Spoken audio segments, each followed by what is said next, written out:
जय शिवराय मित्रांनो गेली 10 ते 12 वर्ष शेतकरी ज्या कर्जाच्या बोजाखाली दबले होते, अखेर तो कर्जाचा बोजा शेतकऱ्यांच्या सातबाऱ्याहून कमी होणार आहे. मित्रांनो, भूविकास बँकेची कर्ज पूर्णपणे नील करून शेतकऱ्यांच्या सातबाऱ्यावरील या बोजाच्या नोंदी कमी केल्या जाणार आहेत. मित्रांनो, या कर्जमाफीच्या संदर्भात आपण वेळोवेळी अपडेट घेतलेली आहे. तर भूविकास बँकेची कर्जमाफी करण्यासाठी तत्कालीन उपमुख्यमंत्री वित्तमंत्री अजितदादा पवार यांच्या माध्यमातून 2022 मध्ये मंजुरी देण्यात आलेली होती आणि 9 नोव्हेंबर 2022च्या GR नुसार भूविकास बँकेची कर्जमाफी आणि या असलेल्या बँकेच्या कर्मचाऱ्यांचं वेतन देण्यासाठी मंजुरी देण्यात आलेली होती.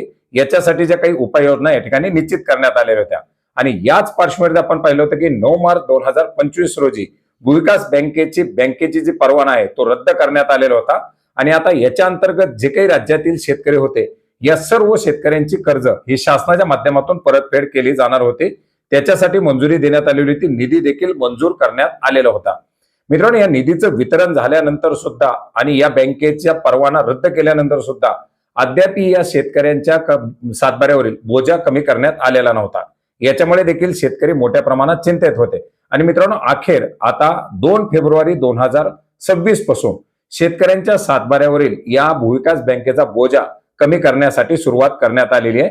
मित्रांनो, नांदेड जिल्ह्याचे जिल्हाधिकारी कर्डिले साहेब यांच्या माध्यमातून सर्व तहसीलदारांना यासाठी कॅम्प आयोजित करून शेतकऱ्यांच्या सातबाऱ्यावरील या बँकेचे बोजा कमी करण्यासाठी सांगण्यात आलेले आहे. तशा प्रकारचे निर्देश देण्यात आलेले आहेत. जिल्ह्यातील 5106 थकबाकीदार शेतकऱ्यांची यादी देऊन सदर शेतकऱ्यांच्या सातबारा उतार्यावरील भूविकास बँकेच्या जे काही भूतारण बँक, भूविकास बँक आणि महाराष्ट्र राज्य सहकारी कृषी ग्रामीण विकास बँक मर्यादित मुंबई यांच्या कर्जबोजाची नोंद कमी करण्याबाबत सांगण्यात आलेलं आहे. मित्रांनो, 9 नोव्हेंबर 2022च्या GR नुसार राज्यातील महाराष्ट्र राज्य सहकारी कृषी ग्रामीण बहुउद्देशीय विकास बँक मर्यादित मुंबई, शिखर भूविकास बँक आणि जिल्हा कृषी ग्रामीण बहुउद्देशीय विकास बँक, जिल्हा भूविकास बँक यांचे कर्ज घेतलेल्या शेतकऱ्यांची पूर्णपणे कर्ज माफ करण्यात आलेली आहेत.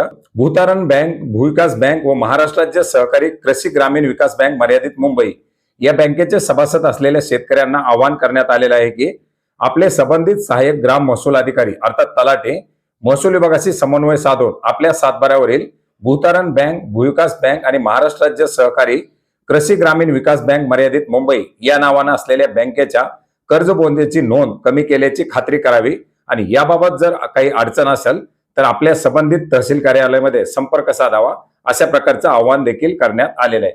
मित्रांनो, ज्या ज्या जिल्ह्यामधील शेतकऱ्यांची अशा प्रकारची कर्ज होती ती कर्ज आता कमी करण्यासाठी, त्याचे बोजे कमी करण्यासाठी मंजुरी देण्यात आलेली आहे. याच्यामुळे जे काही शेतकरी या कर्जमाफीचे प्रतीक्षेत होते त्यांचे सातबारे आता निरंक होणार आहे. तर मित्रांनो, भूविकास बँकेच्या कर्जमाफीच्या संदर्भातील हे एक महत्त्वाचं अपडेट होतं.